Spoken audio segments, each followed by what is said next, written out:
Can we have the next question from the brother side? I am Mr. Kumar, a profession by teaching. This is my questions.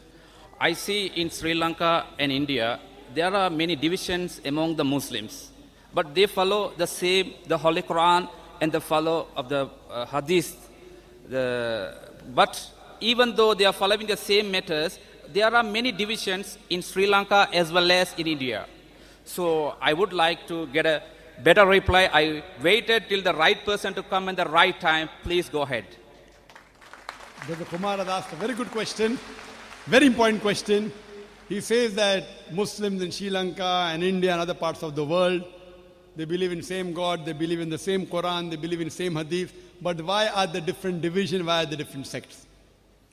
The reply is given in the Quran, in Surah Al-Imran, chapter number 3, verse number 103. It says, وَاتَثِيمُوا بِحَبْلِ اللَّهِ جَمِيعًا وَلَا تَفَرَّقُوا.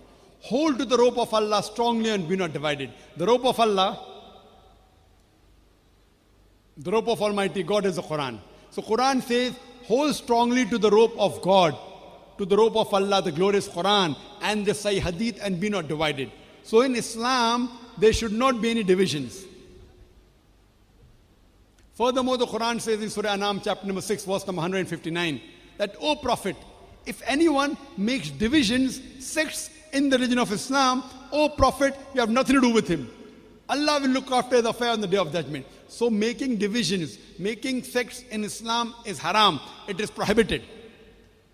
That's the reason what you find. I do know that there are many Muslims who have different names, but the right name you should call is only Muslim. And all Muslims should follow the glorious Quran and the Sahih authentic Hadith.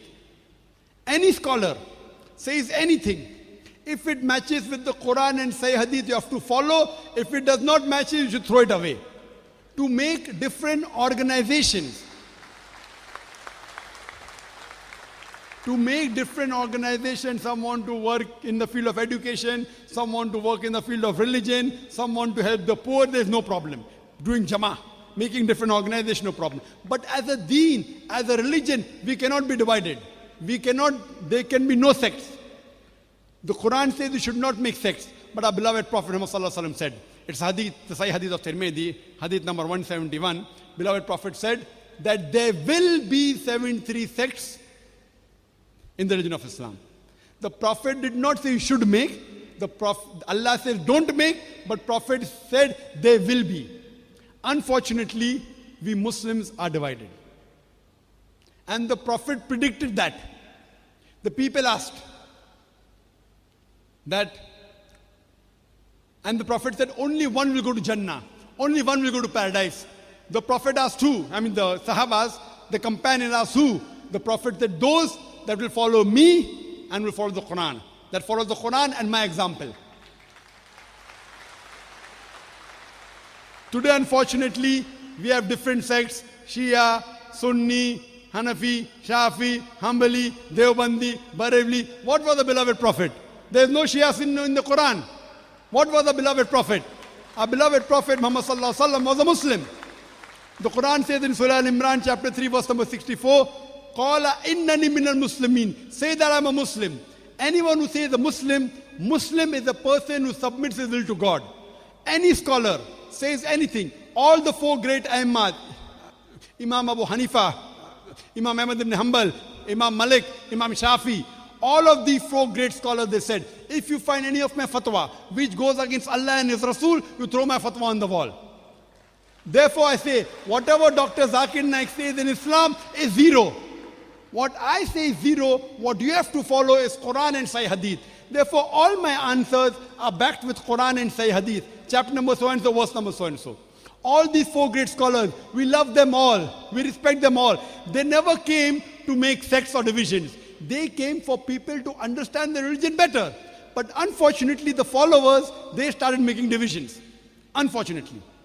What we have, any scholar says anything, if it matches with the Quran and the Sahih Hadith, you obey it, otherwise reject it. Allah says in the Quran in Surah Nisa, chapter 4, verse 59, Atiullah, Atiur Rasul. Obey Allah and obey the Messenger. And it says, and those who have been given the power of commandment, Ulil Amr, those who have been given the power for commandment, That means those who are knowledgeable people, the shuyukhs, the ulama, follow Allah, follow the messengers, and those who have been given knowledge. But it does not end there. It continues. If the people with knowledge, if they differ, go back to Allah and His Rasul. If two scholars say something, if they differ, go back to Allah and His Rasul. Check what the Quran says, check what the Sahih Hadith says. Therefore, if you ask me, what am I say I'm a Muslim. I'm first a Muslim, I'm last a Muslim. I follow the Quran and the Sahih Hadith.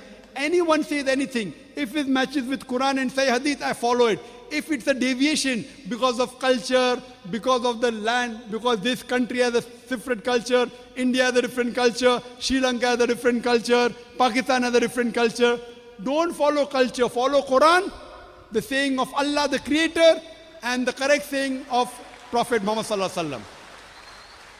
If it is not available in the Quran and the Sahih Hadith, it is not part of our deen.